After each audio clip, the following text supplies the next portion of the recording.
Hi hello. तर हा boat neck design blouse आहे, जी खाली कमरेला लेस आली आहे.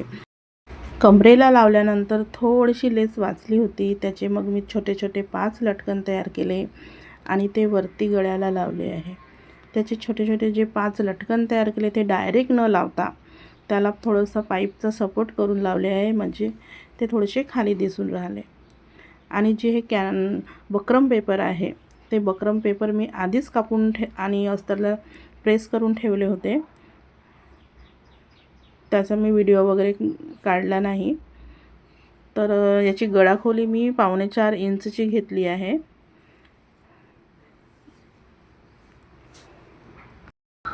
जे मेन ब्लाऊजचा कापड आहे आणि अस्तर आहे त्याची कोटिंग आधीच झाली आहे. त्याला डबल करून मध्यभागी खाच देऊन तो जर आपण गळा लावला म्हणजे इकडे तिकडे ते जाणार नाही, बरोबर सेंटरला येणार. तर हे जे कस्टमर आहे तिला ना नेहमी गळ्यावर आणि हातावर असं वेगळी वेगळी काहीतरी डिझाईन पाहिजे राहते, म्हणून मी ती हाताची जे बॉर्डर आहे ते हाताला न घेता ब्लाऊजच्या पाठीच्या कमरेला लावली.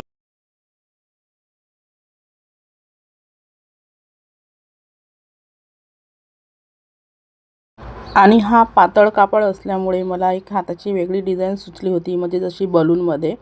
ते खाली दाखवत आहे तुम्हाला व्हिडिओ. इलास्टिक लावून त्याला छोटंसं बलून घेऊन राहिली आहे.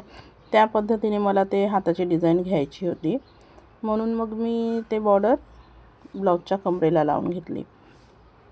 आणि तिला नेहमी हाताला काहीतरी वेगळं, गळ्याला काहीतरी वेगळं पाहिजे राहते. तर त्या बॉर्डरचेच मी छोटे छोटे लटकन बनवून बॅकसाईडची डिझाईन तयार केली. आणि हे ट्रान्सपरंट टाईप कापड आहे, तर त्याच्यामध्ये खाली इलास्टिक लावून हलकासा बलून ह्या टाईपमध्ये हात बनवले आहे. ट्रान्सपरंट टाईप म्हणजे तो ऑर्गनचा कापड आहे. त्या ऑर्गनच्या कापडामध्ये कसं अस्तर न लावता जर आपण बलून टाईपमध्ये हात घेतले तर सुंदर लुक येणार.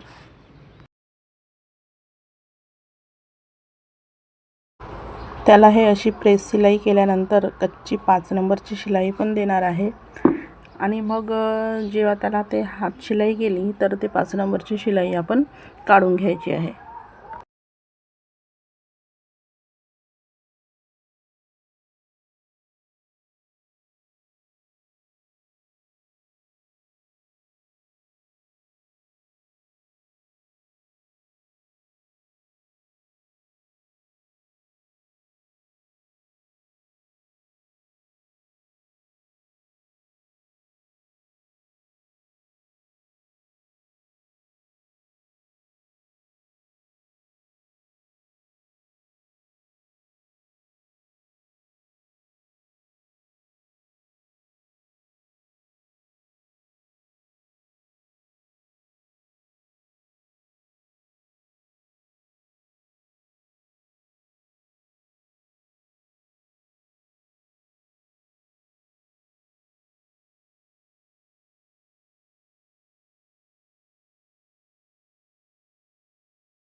तर बघा, आपली हातशिलाई झाल्यानंतर 5 नंबरची जी शिलाई, कच्ची शिलाई आहे ते आपण काढून राहिलो आहे.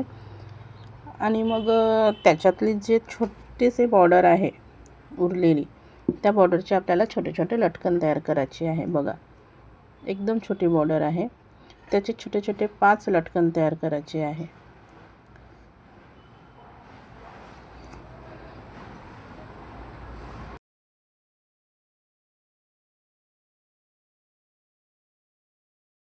बॉर्डर कशी जाड असतात, बॉर्डरचे लटकन छोटे छोटे लटकन करायला थोडं त्रासच होणार आणि ते पलटत पण नाही.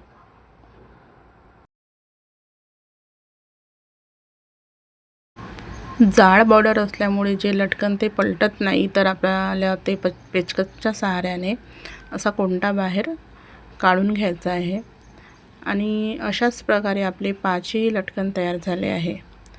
तर त्याला धाग्याने धाग्याने त्याच्यामध्ये पाईप टाकून ते ब्लाऊजच्या गळ्याला लावायचे आहे आणि 1-1 इंचाच्या अंतरावर लावायचे आहे। तर त्याच्या आधी ब्लाऊजचा सेंटर काढून घ्यायचा आहे, मध्यभाग, आणि त्याच्यानंतर 1-1 इंचानंतर अशा दोन्ही साईडला मार्किंग करून घ्यायचे आहे।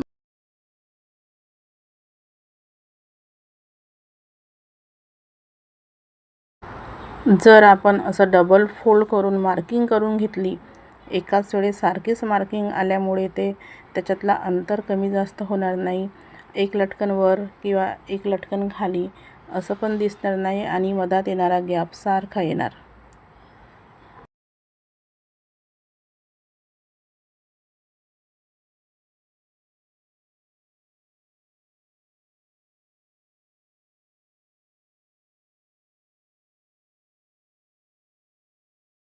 जे लटकन लावण्यासाठी धागा घेतला आहे तो धागा 4 पदराचा धागा आहे। त्याने कसं म्हणजे मजबूत राहणार, तुटाची वगैरे भीती काही राहणार नाही। सिंगल डबल वगैरे घेतो म्हटलं तर थोडंसं कुठं लटकलं किंवा काहीतरी ते तुटून जाते।